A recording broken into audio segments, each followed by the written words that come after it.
Welcome to People Places Planet Pod, the official podcast of the Environmental Law Institute, a nonprofit, nonpartisan organization working to ensure a healthy environment, prosperous economies, and vibrant communities founded on the rule of law.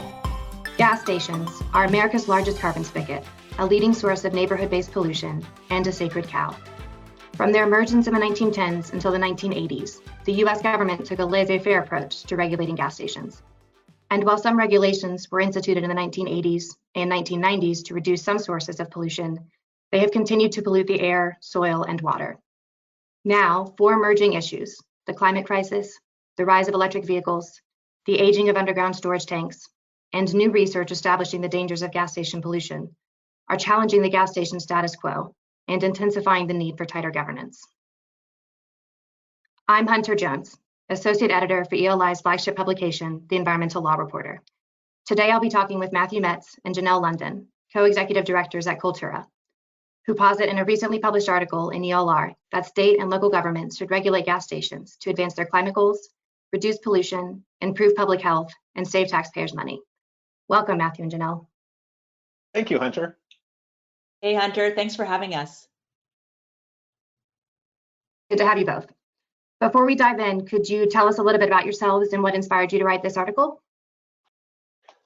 I'm a trial lawyer by background, and in 2014, I started getting really concerned about the climate crisis, and I decided to focus on gasoline, which is our biggest source of carbon. So I started with studying consumer perceptions of gasoline. That outside of really looking at price, gasoline had really not been studied very carefully. And I was always really interested in gas stations, which are the local tentacle of the oil industry. They dispense vast amounts of carbon, but are pretty much ignored by everyone. And I was also puzzled by the contradiction of environmental activists, from our area who would go to North Dakota and Minnesota to try to block oil pipelines, but then right in their own neighborhoods where they live in some of the bluest areas of the country, the gasoline spigot was wide open. And so, that gas that was, flowing in North Dakota 3 weeks ago is today in Seattle and San Francisco being pumped out, and no one's paying attention to it. So I thought, how could pressure be brought to bear on the gas station system closer to home? What are the underlying legal and economic and environmental realities of the situation? I'll also add that I bought a gas station 3 years ago, and it had just been shut down. There was still gasoline in the underground storage tanks, and I went through the process of cleaning it up. So I got rid of the first thing was just pump out all the oil in the tanks, and then actually going through the cleanup, working with the consultants, and just understanding all the different places that gas stations pollute and the economics and all the issues associated with operating a gas station. Anyway, so that's kind of what got me interested in the subject and led me to write the article.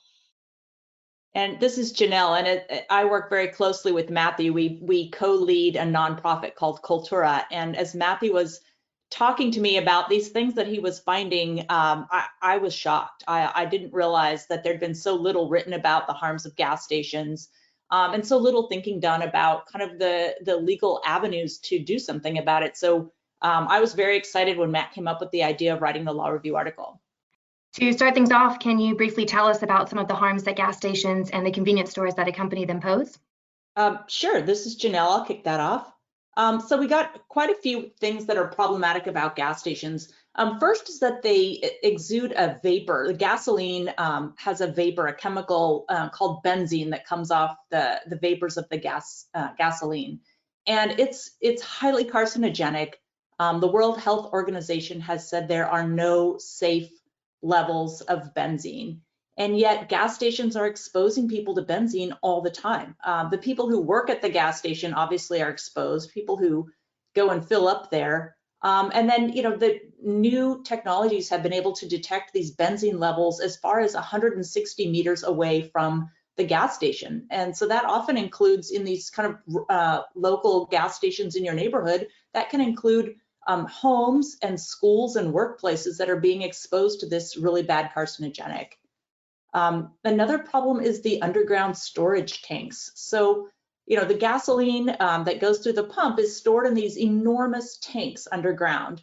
And once they're put in, they're just kind of left there. And it turns out that after about 25 or 30 years, they wear out and they start leaking. And the older ones have a single wall. They're not double walled. They have a single wall, and that wall just wears out.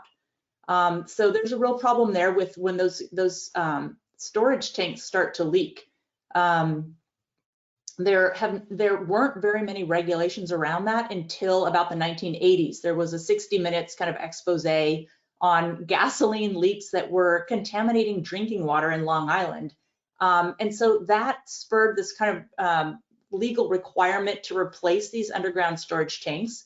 But that was around 1990, and now it's 2020, and these tanks are getting to the end of their safe life again. So that's a real problem with the risk of leaking. And for instance, in Seattle, 2/3 of gas stations have underground storage tanks that are at least 25 years old. So this is a very widespread problem. And then there's another problem, and that's the pumps. So when you go to pump gas, when you kind of finish up, a couple of drops might leak onto the pavement. And it may not seem like a big deal, but it really adds up. So for instance, the average gas station sells about 1 million gallons of gas a year.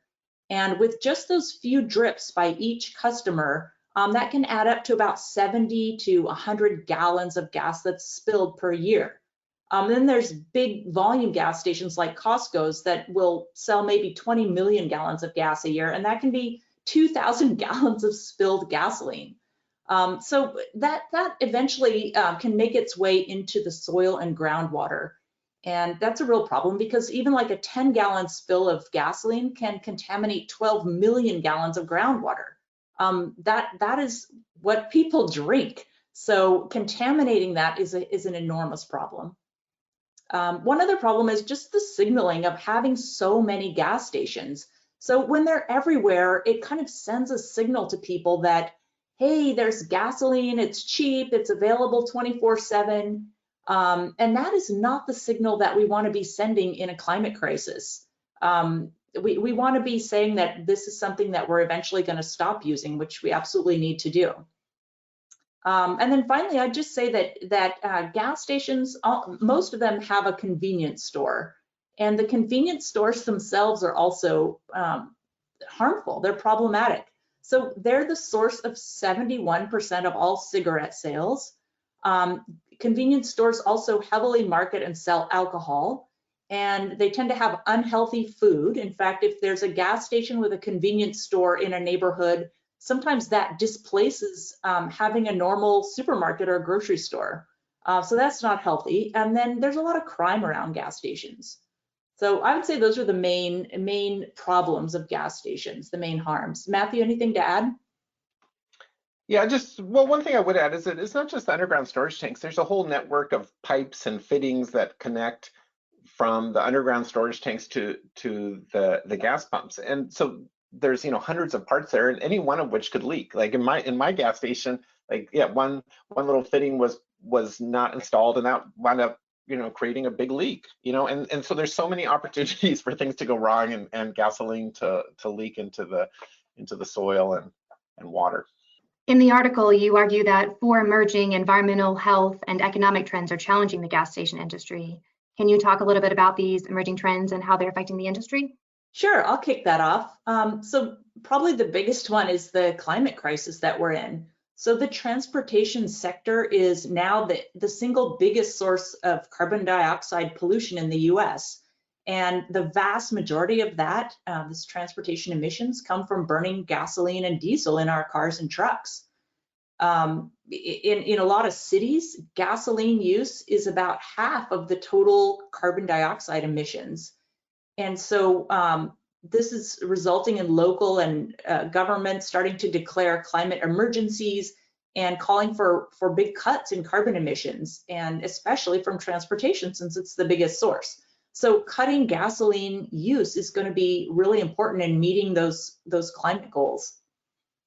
And then second, we've got the rise of electric vehicles. So, electric vehicles are up and coming. They're a technology that's starting to take hold. In California alone, plug-in vehicles were 8% of all new cars sold in 2019, and that was double how many electric vehicles were sold in 2016.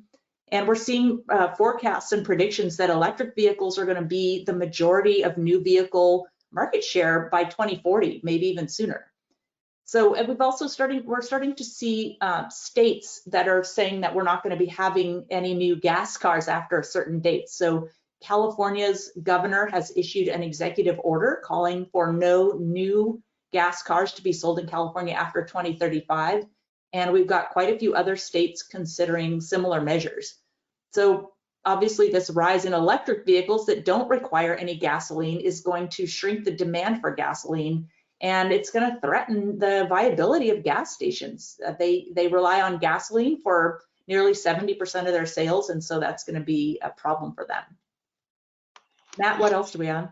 Yeah, so I would also add something that you mentioned earlier about the aging of underground storage tanks. So yeah, right now the majority of underground storage tanks are nearing their useful life all throughout the country, and replacing those and bringing them up to new federal standards, which require double walled tanks and other leak prevention technology, is pretty expensive.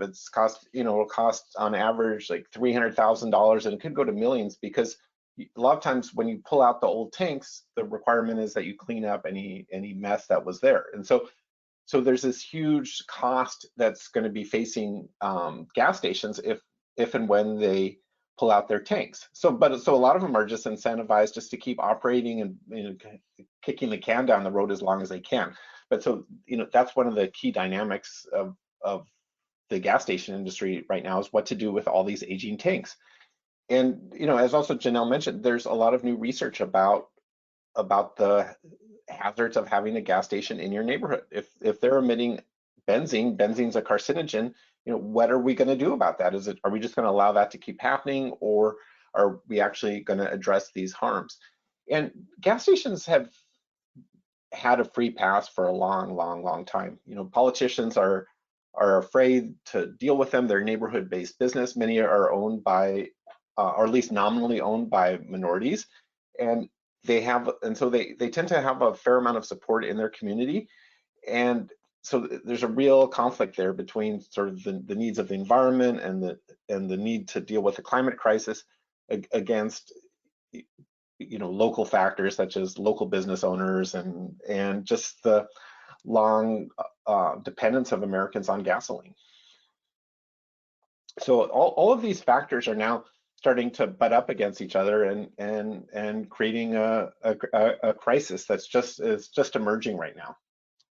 In response to these emerging trends, you argue that state and local governments should regulate toward an increasingly smaller and cleaner network of gas stations. How do you propose governments go about doing this? Well, there's a lot of different techniques that can be used. I mean, in some ways, maybe one of the simplest is to stop building new gas stations. I mean, right now, gasoline use is basically stable. It has declined with COVID-19 about 10%.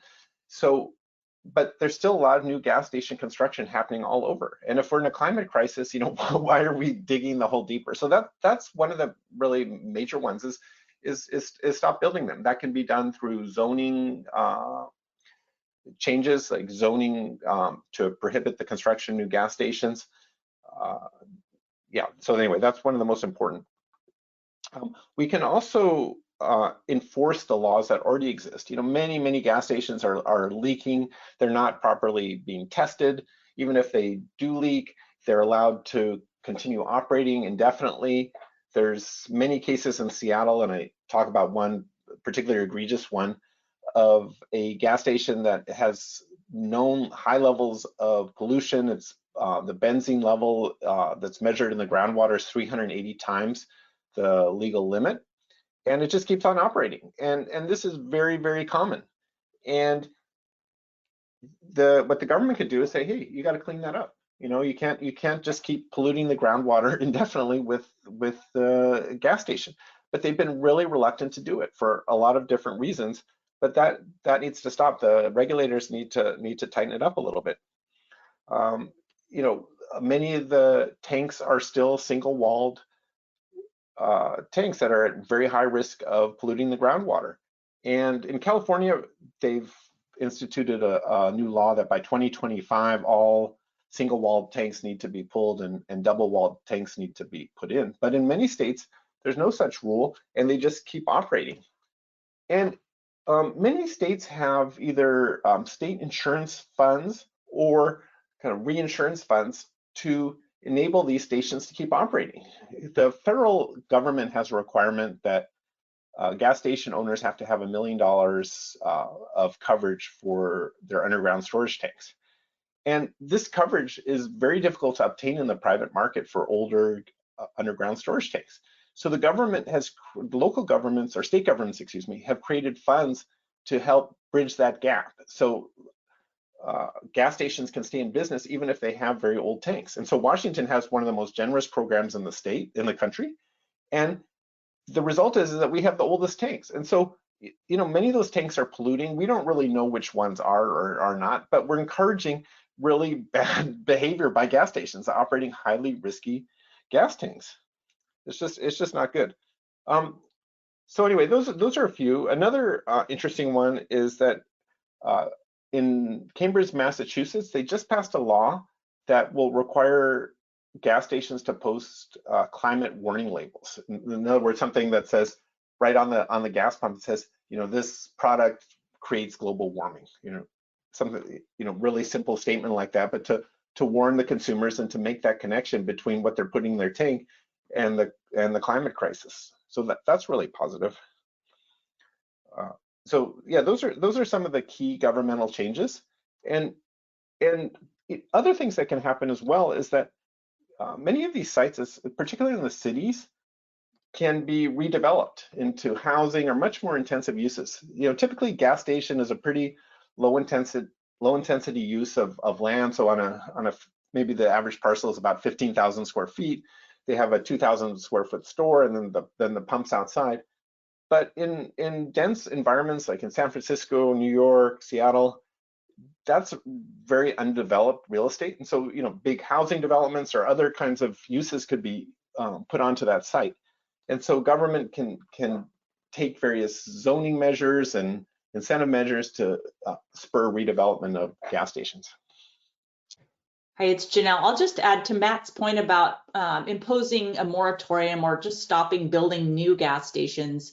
The density of gas stations in the US per capita is double what it is in Europe.